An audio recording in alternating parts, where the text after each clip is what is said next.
everyone. Good afternoon. I am Jeannie Breedy.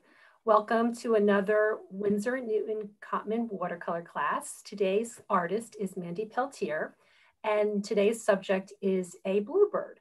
It's one of our more complicated, or I should say, a little more skill level. There's a lot of layering that's going to be happening with this project. So I encourage you to just watch along, do it at your leisure, follow along, paint along, but I just want everyone to enjoy it. So let's take it away with Mandy. Thank you, Jeannie, and hello, everyone. As Jeannie said, I'm Mandy Peltier, and I'm an artist and instructor, and I'm really excited to be back with another class today. March has sort of been a bird theme for me because a couple of weeks ago, I taught a class on how to paint a watercolor rooster, and I'm back again today with a class on how to paint an eastern bluebird. Since we only have an hour, I'm going to go ahead and share my other camera and we will get started. So this is the project that we're going to be working on today. It's an eastern bluebird. It's pretty much life size. We're going to be working 5x7. I really enjoy painting birds. I think they're fun and they're relaxing to paint. I sort of do a fairly loose style when I paint birds, but they're also still representational and that you can tell what kind of bird it is. So I try not to get too caught up in the details like on his wing, but I still try to put in what's necessary to show you what kind of bird it is. And before we get started, I'll just quickly show you a few of the other birds I've painted. I've painted a goldfinch and a bright tanager and a cardinal. And I sort of made these initially because I had the plan to sort of hang them all side by side on a wall as a pretty little composition there. So I'm really excited today to at least cover the eastern bluebird with you guys. And before we start, I'll just go over the supply list really quick. As I said just a second ago, we are going to use a 5x7 sheet of cold press watercolor paper to do this project on. We will be mixing some colors into an artist well with individual palettes. I will once again be using the Skechers Pocket Box set. You can see mine is well loved. And we'll be using 3 round watercolor brushes, a 0, a 2, and a 4, a graphite pencil and eraser to sketch the line drawing, water, of course, and then I always have paper towels handy when I'm working with watercolor. So we're going to get started by sketching the outline. So I'm going to kind of set everything aside other than my graphite pencil, my eraser, my 5x7 sheet of cold press watercolor paper. And I'm also going to bring in, like I did a couple weeks ago with the rooster, the actual line drawing. So we can sort of use that as a guide as we sketch the eastern bluebird. Now I'm going to sketch this very quickly. So if you did not sketch this prior to the class, or if you don't feel very confident with sketching, I would recommend right now that you take the printed outline to a well-lit window, have the outline facing you, put your sheet of cold press watercolor paper with the correct side of the paper facing you, put it right on top of the outline. The sun will shine through the window and through the outline. You'll be able to see it underneath the cold press watercolor paper, and then you can just sketch right over it. Because like I said, I am going to sketch this pretty quick today so we can use the rest of the hour to paint the bluebird. So I kind of showed this 2 weeks ago with the rooster, but I like to start with the eye. And if I were to kind of divide this down in half, I can see that the eye is a little bit to the right of center. So that would be about here. And then I sort of take my pencil and I do this so I can just sort of get a feel with how far down his eye is. And then I'm going to do that on my paper. And I just put a little dot there. And then I'm going to draw a circle there for his eye, just a basic circle. And then eastern bluebirds have this kind of triangular shape that falls in between their eye and their beak. And I'm going to pretend that the right side of his eye is one side of the triangle. And then I'm going to draw the other 2 sides of the triangle, just like in the line drawing. So I'm just using this as a guide.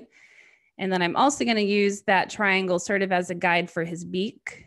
And I'm going to draw his beak next.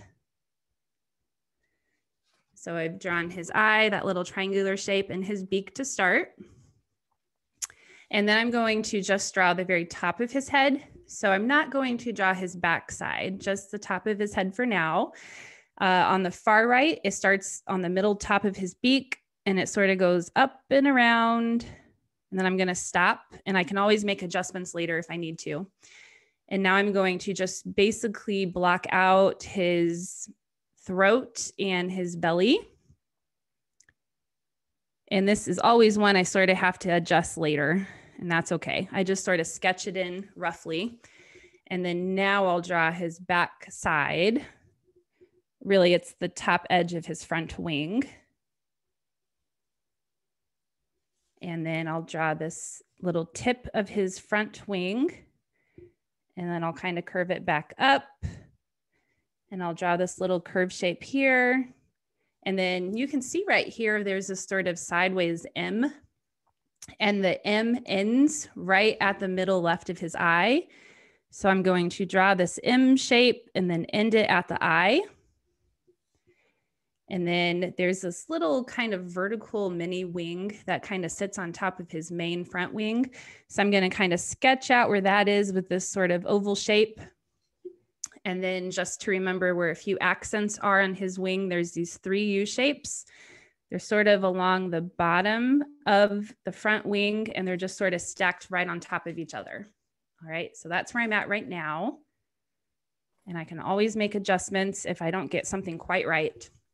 All right, so as I said, this here is his front wing because we're looking at the bird from the side. So this is one wing on one side of his body, but there is a wing on the other side of his body, and that's this wing here. It's sort of hidden because we're only seeing part of it since we're looking at the bird from the side. So I'm gonna go ahead and draw in that back wing, and that's sort of how we'll refer to it, is the back wing. And then we have his tail here. The base of the tail sort of looks like an award ribbon with where it goes down and then up and then down and then up. So I'm gonna kind of start here, and I'm going to draw that, his little award ribbon tail. And then this little curve or shape right here is this gray part. So I'm gonna draw that in, and I'm gonna connect it to the tail. And then I can make some adjustments to his belly. Sometimes I make it so the bird looks like he's had quite a lot of bird seed. So sometimes I have to trim a couple pounds off the bird with these little adjustments here.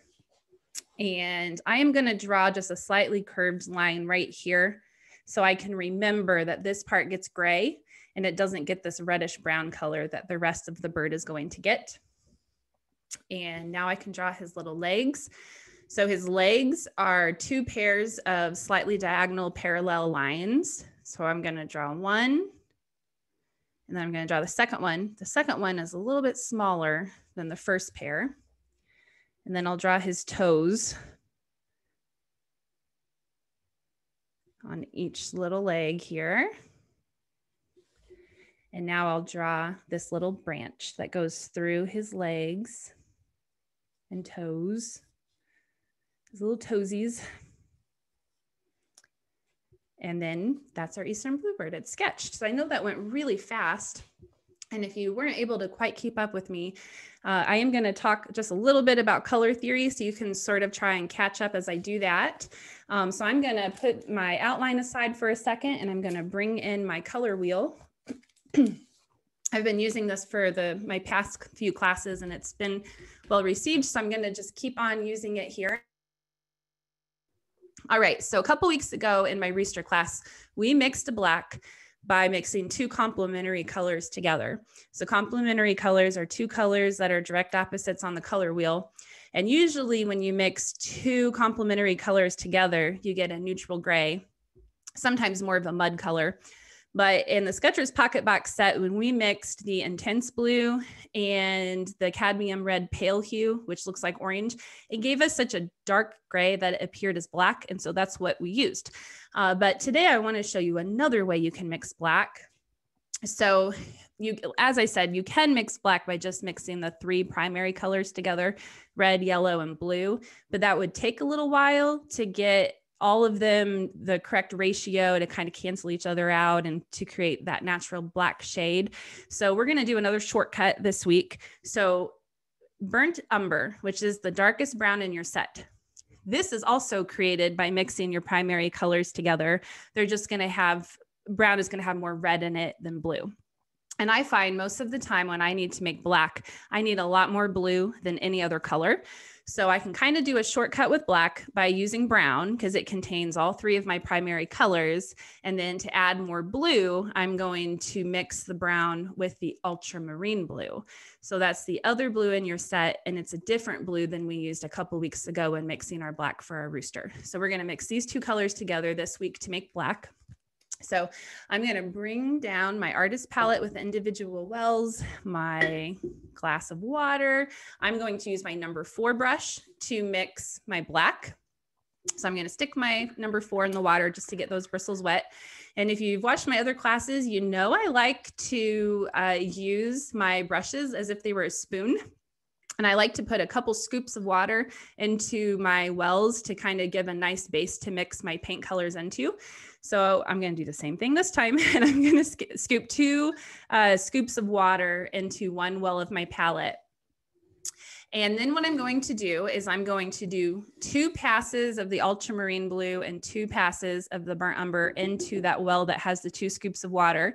What I mean by pass is I'm going to take my wet brush and I'm going to run it into the ultramarine blue a handful of times and then deposit that into the well on my palette. So that's 1 pass. So 2 would be me doing that a second time. And then I'm going to do that 2 times into the burnt umber as well. And I didn't even clean my brush since I'm kind of putting it into a darker color. So I'm going to do that 2 times. And then I'm going to have to judge the color that I have to see if it's still too blue or too brown, so that I can sort of make sure they cancel each other out and give me a nice, soft, natural looking black. So I have a scrap sheet of paper here.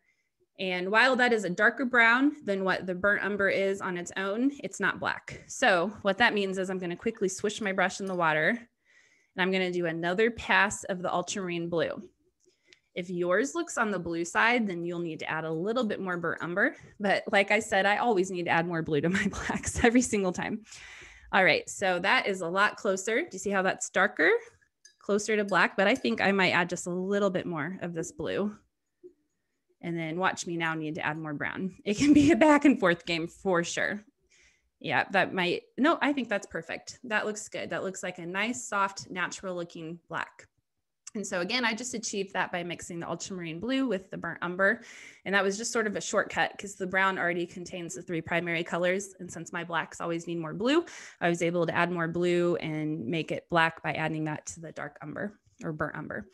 All right, so we're only going to mix one other color right now. This class is kind of unique because it's maybe more of an advanced level. We're going to just work one color all over at a time. So we're going to be all over the place today. And this would be a good class that you may want to rewatch when it's uploaded to the Michaels Store website or YouTube channel so that you can pause as needed to sort of keep up and understand what I'm doing and where I'm doing it. But for now, we're going to mix one other color, and that's going to be a really light gray. It's almost going to be like a shaded version of white. So if you were looking at a white object that's sort of away from the sun, the shaded areas are going to look sort of like a light, soft gray. Well, that's what we're going to mix. So because we've already mixed a black, I'm going to steal from this black, and I'm going to take a scoop of it and put it in the next well of my palette. And because this scoop already has some water in it, I'm only going to add 1 more scoop of water from my mason jar and stir that in, wipe it on the rim. And I'm going to add probably 4 to 5 passes of the Chinese white into this because I want to make it a really nice, soft, natural looking, soft gray. And I'm going to swish my brush in the water and wipe it in between each white pass so that I don't turn the white pan in my Skechers Pocket Box set gray. It may happen anyways, but I'm going to do my best to mitigate that. So there's 3 passes. It is still not light enough for me. I really want like a nice, soft, light gray. So for me, it's going to be about 5 passes, I think. And then I'll put this on my little scrap sheet, and you can just see how pretty and soft that is. It just looks like a shaded version of white. And those are the only 2 colors for now. We will not be mixing more than 2 colors at a time for this project. So we'll kind of take advantage of some of the drying time we need on the bird to mix other colors. So I'm going to pull down my sketch now of the Bluebird. And just like with the rooster a couple weeks ago, we're going to start with his eye, and I'm going to use the 0 round brush for that. We haven't used the 0 round brush yet, so I'm just going to put that in the water for a second and then just dab it on the paper towel to remove excess water. I'm going to pick up some black in my set, the black color we mixed, and I'm going to so carefully outline his eye. And I always feel like this is a moment of truth because we're working with a really fine brush and we're going to be painting on a really thin but important area. So just as best you can, outline that eye with the black. Do a single ring of black around his eye. Don't fill it in yet though. Okay, so I just outlined his eye with black. And then I'm going to do an arch right through the middle of his eye so that what it will do is sort of create a crescent shape along the top of his eye. So I'll show you what I mean. I'm going to draw just an arch right through the middle of his eye. And then I'm going to just fill in what's below that arch. And you'll see how it just kind of creates a crescent moon shape at the top of his eye, which can just kind of serve as a highlight. I like there to be highlights on whatever eye I paint or draw. I don't think I have ever just totally filled in an eye with black. I think there should always be a little bit of a highlight there just for some realism and just to make it look more natural. And then this is optional. You don't have to do this if you don't feel confident with your brushwork. But if you were to look at a picture of an eastern bluebird, they have another ring of black or dark gray that surrounds the eye. So I'm going to place another circle, a thin circle all the way around this eye, but I'm going to leave just a little bit of a gap, like 1/32 of an inch, all around his eye. So I'm just going to carefully go all the way around. But again, if you don't feel very confident with your brushwork, and I'm working at a weird angle today, so mine may not even look that great. I'm going to just do another ring around his pupil with black. Like that. Mandy, that looks great. Can you pull the sketch down ever just a little bit so it stays in the view? Yeah, so for people can refer. Perfect. Just to give you a point of reference. Oh, sure. And maybe I'll do that. That looks fantastic. Okay. Question for you about, yes. You're starting with black. Typically, someone asked on the chat, would you start? Why are we starting with the darker colors when typically they've been taught to start with the lighter colors? So. Oh, that's a good question. And generally I do advocate and I teach light to dark. But for this, for me, it's important to start with the eye because if I mess it up, I'm not so invested that I can't just chuck it and start over. So that's one reason. I think it's really important to get the eye perfect and right. And so I like to just do it from the beginning. And also, I don't mind if this ring around his eye gets softened a little bit with the surrounding colors. I can always bring it back up again with another layer of black over it. So that's another reason. But really for me, even though, yes, you're correct, the proper technique is generally light to dark. Because I'm so prone to messing up the eye, I like to start with it. That's just the honest answer. All right, very good. Good to know. Yes. So everybody knows that as well. And then, I just wanted to just remind everyone that this class is being recorded, and I put it in the chats at michaels.com. So like Mandy's been referring to, there are going to be many colors. We're going to do lots of layering today, and we're going to be moving all over the bird and let one area dry before we overlayer it again. So like I said, we want everybody to relax, enjoy. You stay along with us, but we only have an hour, so we have to work at a pretty quick pace today. All right. And then without rinsing my brush or adding more black to it, I'm going to just use what's on my brush and I'm going to sort of color in that triangular shape that is sort of in between the eye and the beak. And because I didn't rinse my brush or add more paint to it, it sort of makes it more of a dark gray color than a black, which is what I want for now. We may go over it with a few vertical or a few hatching strokes with black later. But for now, that's what I want, is just to sort of fill it in with that dark gray color. And then I'm going to add more paint, black paint to my brush. And I'm going to outline the whole bottom edge of his beak. And then I'm going to thicken up the bottom edge of his beak by doing a thicker stripe of white over top of the thin line I just painted on. And I'll hold this up so you can see. So I basically just thickened up part of his beak, the bottom part of his beak, with another line of black that I sort of did a slight arch to. because the bottom half of a bluebird's beak is sort of that black color. That's great that you're zooming in because we were going to, it does look a bit far. It's a small, Yes. it's only on a 5x7. So it is a smaller piece of art that we're working with today. Question that someone asked about the light gray that you created. Yes. So you were just, as far as, was it diluted from the black or did you use two different colors? So it's just one scoop of the black with lots of white added to it. Like 5 or 6 passes of white added to it. That's a good question. You could get to the same spot by adding a little bit of the ultramarine blue and just a touch of the dark umber. But since we already mixed black, we could just use a scoop of that to start the base for our light gray. So good question. Sounds good. I'll put that in the chat. Thanks. All right. And so we are ready now for gray. I'm going to start gray with the 2 round brush, but don't put the 0 very far away because we are going to use that for something. So first time with the 2. So I'm just going to stick it in the water for a second, dab it on my paper towel. And we're going to be using the gray. Like I said, we're going to be working all over today. So bear with me. We're basically going to start by just doing a light wash of color or like a base layer of color over the entire bluebird. And then we'll bring up some more details with the same colors we've already used at the very end. So we're going to add gray to all the gray sections that you see on this bluebird. We're going to start with this part that's right underneath his tail. So that would be this part right here. And I'm going to use those hatching strokes that we used for the rooster. So just to remind you, a hatching stroke is where you're doing one stroke with your brush, you're lifting it, and then you're doing another stroke. So you're lifting your brush in between each stroke, except we're going to be doing it so it looks a bit more like this, where they're sort of overlapping and close together. All right. So you are lifting your brush in between each stroke, and this will leave a little bit of negative space, a little bit of your paper showing underneath.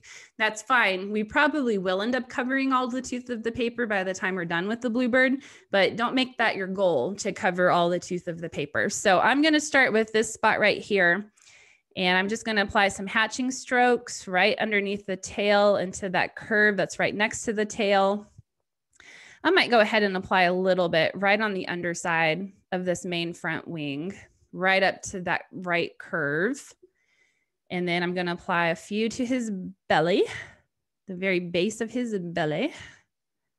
And I'm just using my outline as a guide. I'm not worrying if some of my strokes go outside of the outline, because that will just look like feathers, you know, that make them look kind of ploofy, if you will. And then I'm going to put just a few right underneath his beak, kind of his chin area. And I might even just add a couple right at the very bottom of his head where it meets the beak, the top of the beak. So I'll hold this up again. And then after you apply it to those areas, grab your 0 brush, and we're just going to outline the very top edge of his beak with the gray. So the whole top edge of the beak, we saved this one for last because I didn't want the gray to bleed too much into the blacks we just applied. So that's kind of why we're working all over, is while we want some colors to bleed into each other, we don't want all the colors to bleed into each other on this particular project. The end result is still going to look loose, but we do want to be controlled in how we allow the colors to bleed together. And then for now, that's it for gray. And we're ready to mix a new color. So that means I'm going to pull over my Sketchers Pocket Box set, my palette. I'm going to take my number 4 brush. I'm always going to mix my colors today with a number 4 brush. So if I forget to say, you can know that it's going to be with the number 4 to mix colors. I'm going to place 2 scoops of water into a new well on my palette. And I'm going to do 3 to 4 passes of burnt sienna. Burnt sienna is on the bottom row. It's sort of the reddish brown color. And I'm going to deposit 3 to 4 passes into the water. I want my paint today to be pretty equal paint to water ratio, about a 50% opacity. A little bit more than 50% is fine, but I do want it to be pretty equal in terms of paint to water ratio. And I'm going to teach you a new stroke today. And I don't know if there's a technical term for this stroke. I'm calling it the dabbing stroke or a dab stroke, because essentially I'm going to take my brush and I'm just going to dab it on the paper and lift. You can pull ever so slightly, but it's different from a hatching stroke because I'm not doing this, right? I'm more just like touching it. I'm dabbing it on the paper. And so you can see that where it first touches the paper, it concentrates the pigment a little. compared to the other half of the dab stroke. And so that's going to help kind of create some texture on the bird's belly. So no, I'm not a fan of Fortnite. That's not where the dab term came from. It's just, you're kind of just dabbing the paper. So this is with the burnt sienna color we just mixed. And I'm also going to apply my dabs in a way that kind of follow the curve of the bird. So if you were looking at a picture of an eastern bluebird, all of his feathers kind of move in this direction. So that means my dabs are going to start off this way, and then they're kind of going to go this way as I move up. So in order to be consistent, I am going to follow the curvature of the bird. So I will show you. I'll kind of start down here. It's okay if you slightly overlap these dabs with the gray we just applied. And I'm just going to apply it to the white of the belly. I'm not trying to cover all the tooth of the paper because this is not going to be the only layer of dabs we're going to apply to this bird. I'm going to add some to this thin neck up here as well. And then I'm going to meet. And again, you can just use the outline as sort of a rough guide. It's okay to do a few dab strokes outside of the outline. And then after you do your dabs on the belly, we're going to grab our 1 again. And I am going to apply this to the very middle of the beak. So the part of the beak that doesn't yet have color.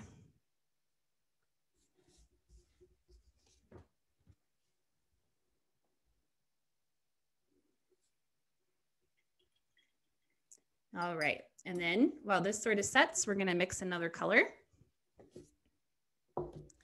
So with your 4, we're actually gonna mix a wash now, because the color we're going to use on its own is super bright and intense. It's aptly named Intense Blue. So what I would like for you to do is place 2 scoops of water into the next well of your palette. And I want you to literally just kind of put your brush in the Intense Blue for a second. So it's maybe a half pass or a quarter pass, if you will, and then put that into the water. So we want to make it so it's a much lighter value than what it is pure and on its own. All right. And then we will darken it later, but for this first part, I just want it to be a really light value. So with your number 2 brush, we are going to start applying color right above his head. I'm only going to apply it to the section that's right above his eye. And I'm going to use those hatching strokes. If you were to look at an eastern bluebird photo, his hairs all go this way, or his feathers all go this way. So I'm going to place my hatching strokes so they follow the curvature of the eastern bluebird. And then I'm going to also bring it down to the forehead and meet it up with that gray that I applied. So it's going to go to the whole top of the forehead, other than to where the gray is. And then what's to the left of the eye, we're going to leave. That's going to be other colors, okay? But so the Intense Blue wash just above his eye. And then I'm just going to use my 2 brush for this. I'm going to add another pass of the Intense Blue now into that water. That was the only part that I really wanted it to be sort of a really light value. So this is the Intense Blue, top row, far right. The other blue in your set is Ultramarine blue, which we'll be using in a second, but for now we're using the Intense Blue. So we're going to add Intense Blue to a few other sections. We're going to add it right along the backside or the upper edge of his wing. And I'm just going to use little hatching strokes for that, because I just want some of this to kind of peek through when we're done. So I just applied it to the upper edge of his top or front facing wing.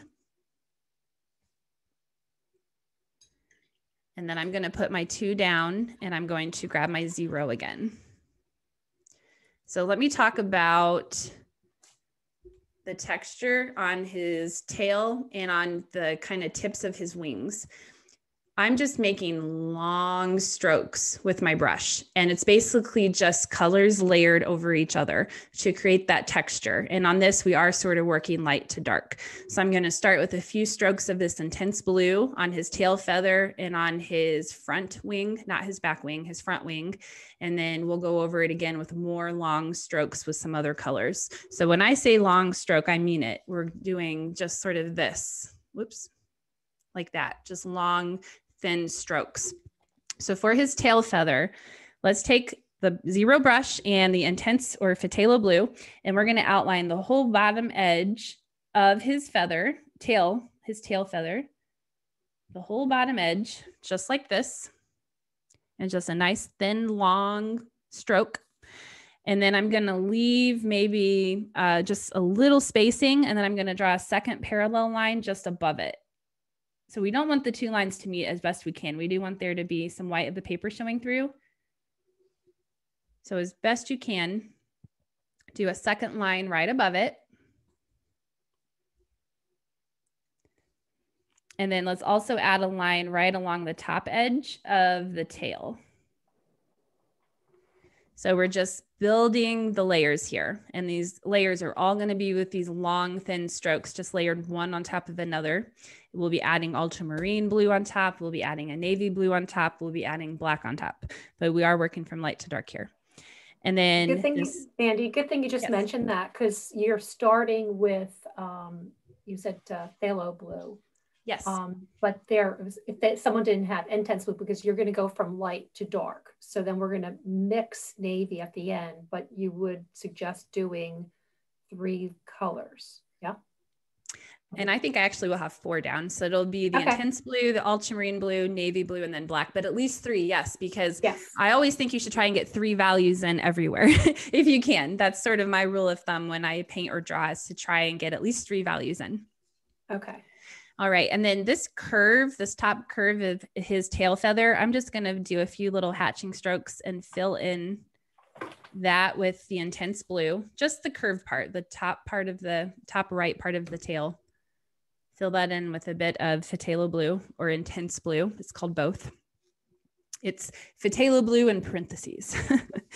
And then to the top wing, I am going to draw a line right along the bottom edge of the front wing, right up to that curve. And then I'm going to do a second line that runs parallel with a little bit of space in between, just like I did to the tail.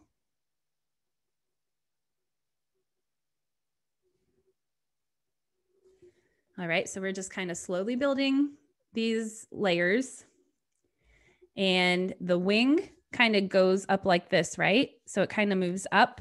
So I'm also going to paint on maybe a few strokes that sort of go up as well. And I'm just leaving that bit of spacing in between them, like so.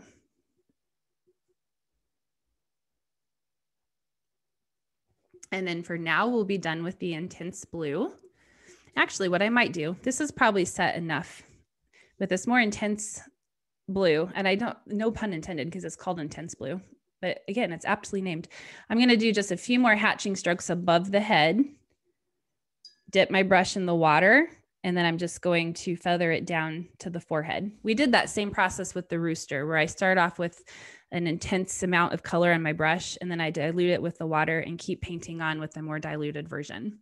So I just kind of re-intensified the top of the head, since the first layer had sufficiently dried or settled into the paper. So that's where we're at now. And I'll give you guys just a second to finish up that. And then what we're going to do next is we're going to mix a new blue. The next blue is the ultramarine blue. And really an Eastern Bluebird is mostly this ultramarine blue color. But if you catch an Eastern Bluebird in the light, they have a few different shades of blue going on. They have this really intense sort of more turquoise blue, and then the ultramarine blue that we're about to use. So this is more like an accent color. Mandy, a couple things, because can you just keep the actual finished, there you go, the finished artwork in view so people can see it, the comparison. So you are going to be layering the colors. Someone's asked if they didn't have the intense blue or the phthalo blue, can they use cobalt? As long, you know, like I said, it's really your preference, because like I said, you're just going to create different gradations of the blues. Right.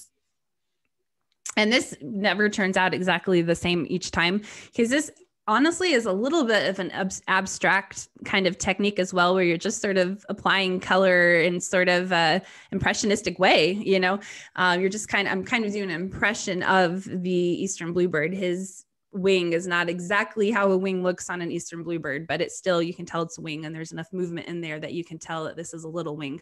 So keep that in mind. This is slightly abstract as well. So we are going, but cobalt blue would be a good substitute for intense blue. I should say that too. Yes. Anything with a bit more green in it would be a good substitute for the intense blue. All right. So I'm going to do 2 more scoops of water into a new well on my palette.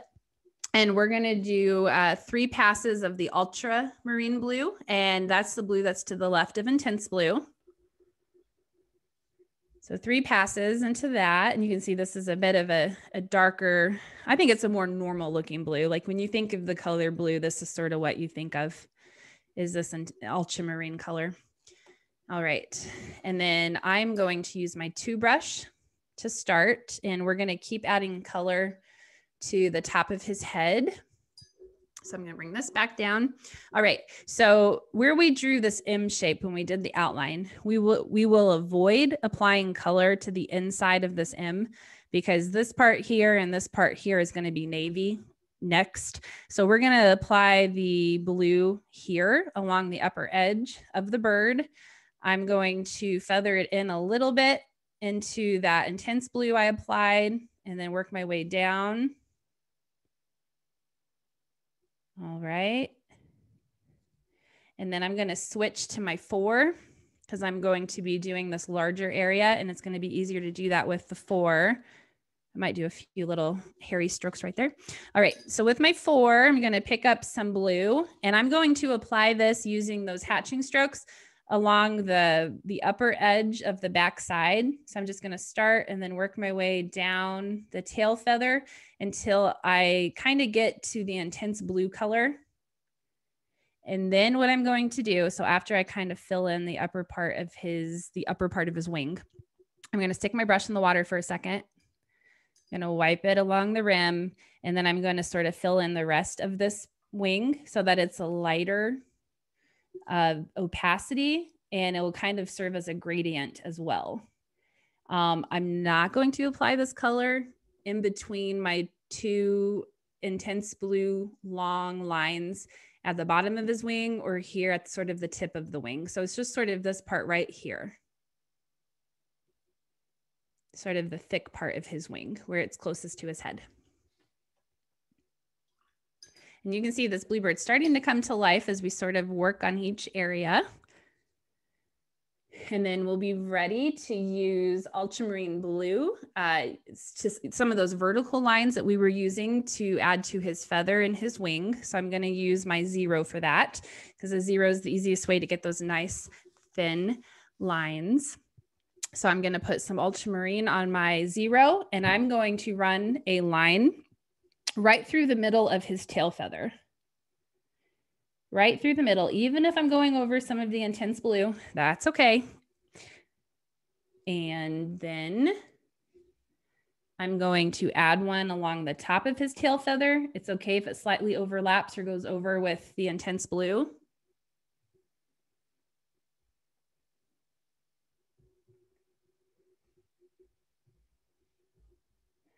I'm going to apply one of these lines on the bottom of his front wing, the white of the paper that's sort of in between my 2 intense blue lines. I'm going to do my best to do a line in between those 2 intense blue lines. It's okay if it overlaps a little. This is not supposed to be a super tight looking bird. It's supposed to be fairly loose looking. So that's the good news. You don't have to get it perfect. And then the part of his wing where it sort of goes up along the direction of his backside, I'm going to place a few more lines using my ultramarine blue there. Okay.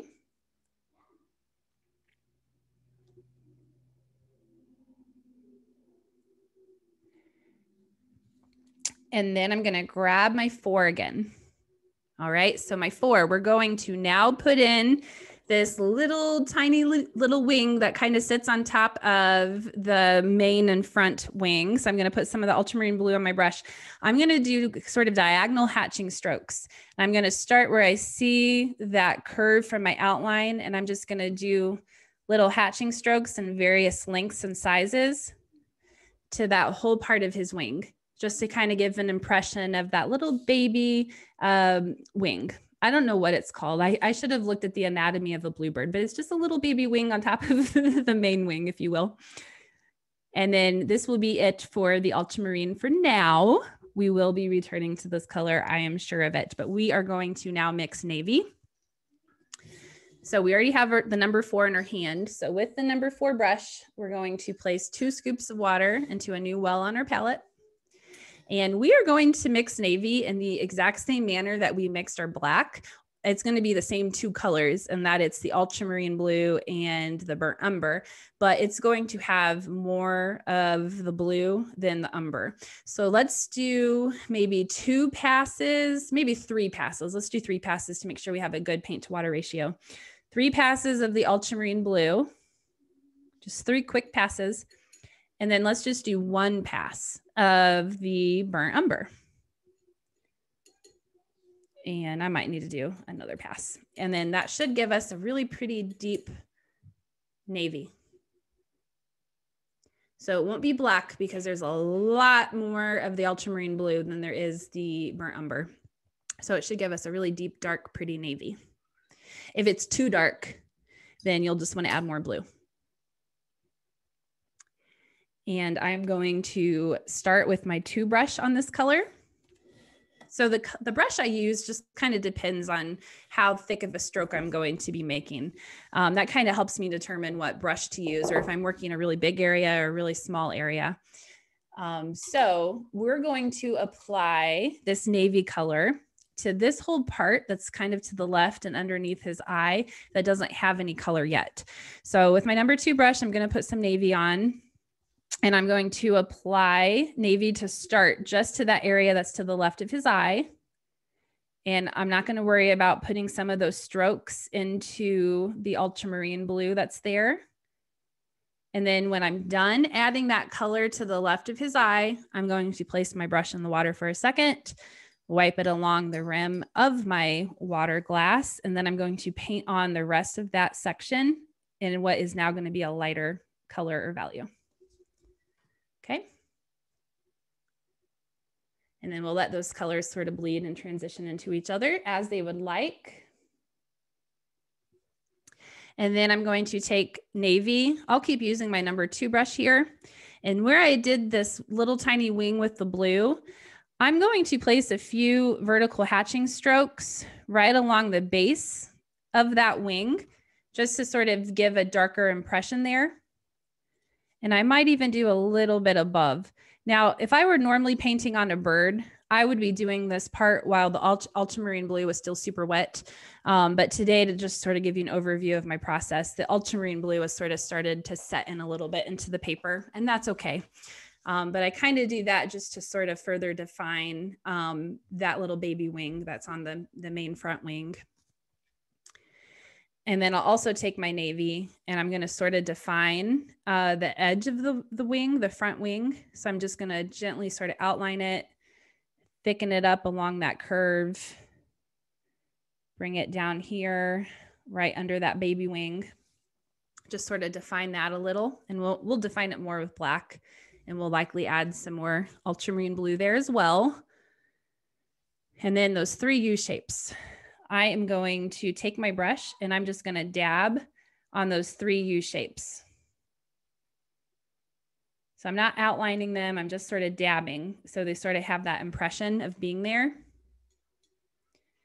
And I might add a couple other dabs just right above, just to kind of bring in that navy color. So just dabbing.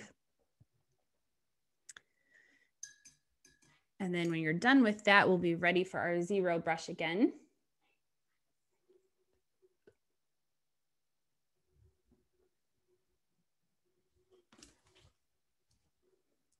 And then with your 0 brush, we're going to put some more navy. And I'm going to start with this back wing, and I'm just going to do several vertical lines on that back wing to sort of fill it in with color. This back wing is only going to be the navy and the black, because we want it to be clear to the viewer that this wing is not in the front of the bird, it's in the back of the bird. So it's going to be darker than everything that's on the front.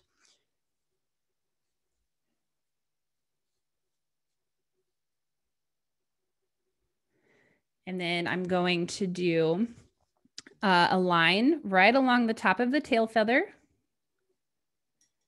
I think I'm going to do another line right through the middle. And maybe I'll do another line right along the bottom edge of that tail feather. So I did 3 lines, one at the top, one in the middle, one on the bottom. So you can see it's sort of coming to life here. And then I think I'll add a few lines as well to the tip of the front wing. So again, we're just kind of gradually building our values and our layers. And if I may have said this already, but usually when I paint birds, it really only takes me 20 or 30 minutes to paint them. We're really slowing it down today. So if you do this again on your own, you could try mixing all the colors at the very beginning and then just following the process I'm doing just a little quicker. And you may have some more bleeding and flowing of colors into each other than what we're kind of achieving today, moving a little bit slower. All right, so that's it for navy for now. What I want to do now is I want to add a few more of those dab strokes to his chest or breast. And so instead of using the exact same burnt sienna color, what I want to do with my number 4 brush is I want to do like a half a pass into the burnt umber, just a quick pass, and put that into the burnt sienna just to darken it up a little bit. I think I darkened mine up too much. So if you did it a little bit too much, you can always add more burnt sienna in there. But we just wanted to make a slightly shaded version of the burnt sienna. And I did that just by adding a little bit of that really dark brown color, the burnt umber. And then I'm going to do more dab strokes, but I'm going to do these maybe a bit more loosely, a bit more spread out than what I did the first time. Because this is just to sort of just add a little more texture and a little more shading on top of what's already there. So I'm doing it a bit more lighter, a bit more looser. You can see that.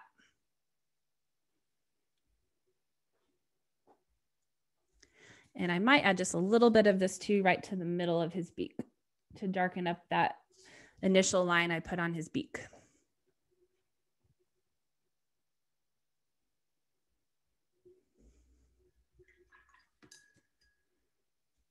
And then we're going to use black again. And we already have black mixed. So black is really going to sort of bring out some of those details. I'm going to start with my 0. And actually the very first thing I'm going to do with my black is I'm going to paint in the pupil of the eye again, so that it has 2 layers of black on it and not just the one. Because believe it or not, the person looking at this bluebird, their eye is going to first be drawn to the bluebird's eye. So we do want that to be the darkest black, or at least as dark as the darkest black on this bluebird. And then I'm going to do another line on the bottom of his beak. And I'm going to do a few thin vertical lines on that triangle. So I'm not trying to completely cover the triangle with the black. I just want to add a bit more color over top of that dark gray we had on initially. So I'm just bringing things back up, if you will. So it's the same as what we did at the very beginning. We're just sort of bringing things back up. And then I'm going to place 2 vertical lines on the very bottom of his tail. So I'm just going to place one along the bottom. I'm going to leave a little bit of spacing and then just paint on another one. And then the tail's done. So it's just layering those lines over top of each other with all the colors. On the back wing, I'm going to do 2 to 3 of those vertical lines on the back wing over top of the navy, just to make it a little bit darker. And now the back wing's done. And then for the front and focus wing, I'm going to intensify that curve on the right side of the wing by adding black there over the navy. I'm going to place a few smaller, maybe hatching strokes, long hatching strokes along the bottom edge of the wing. I'm going to place a few along the very tip of the wing. So this is the same process. You're just doing sort of long vertical hatching strokes. I'm also going to place a few just thin ones on that kind of vertical wing, just to sort of intensify the value there as well. And I might also just outline the very top of those U shapes by just putting a little bit of color along the top edge of those U shapes. You don't have to, you really can't get it wrong. You're just basically increasing the values here. And then now for the Bluebird, we're kind of timed to add, we're ready to add more blue if we need to. So I think I'm ready to add more blue, but this is going to be a judgment call for you. Your Bluebird may not need more color in the same spots that mine do, but I'm going to take with my number 2 brush, a bit more ultramarine and add a few more strokes along the top of his head to help that kind of stand out and be dark and work that into the navy. I might do a few vertical hatching strokes to that baby bird or that baby wing in the middle. I might just do a few dab strokes along the top there. So whatever you need to do to sort of bring up the values again, you can. But the tail for the most part is done unless you want to do another stroke of color. But I just sort of brought up the values again or brought up the details again by just doing a few more strokes or dabs with some of the colors already used. But I only use the ultramarine blue here. All right, so then let's address his feet, his legs and his toes. All right, so we're going to use our zero brush for this. We're going to do an initial wash of color using the gray. So put some gray on your zero brush, and I'm going to be using that hatching stroke. So I'm going to go down his leg with a hatching stroke, and I'm just going to do a single stroke to his toes. Don't worry about totally filling in the tooth of the paper. There can be some negative space, that's okay. And then without cleaning your brush, pick up a little bit of that burnt sienna color, and let's go over the feet and toes with that. In the same manner, they'll kind of bleed together and give us a new color. And then let's take our black, and I'm gonna drop some at the very top of both legs where it kind of meets his body. And then I'm going to just pull it down the left side edge of each of those legs. And I'm just gonna do a single stroke for his toes. Okay. And then while this dries, we're gonna mix our final 2 colors. So into the next 2 wells on your palette, let's do 2 scoops into the next 2 wells on our palette.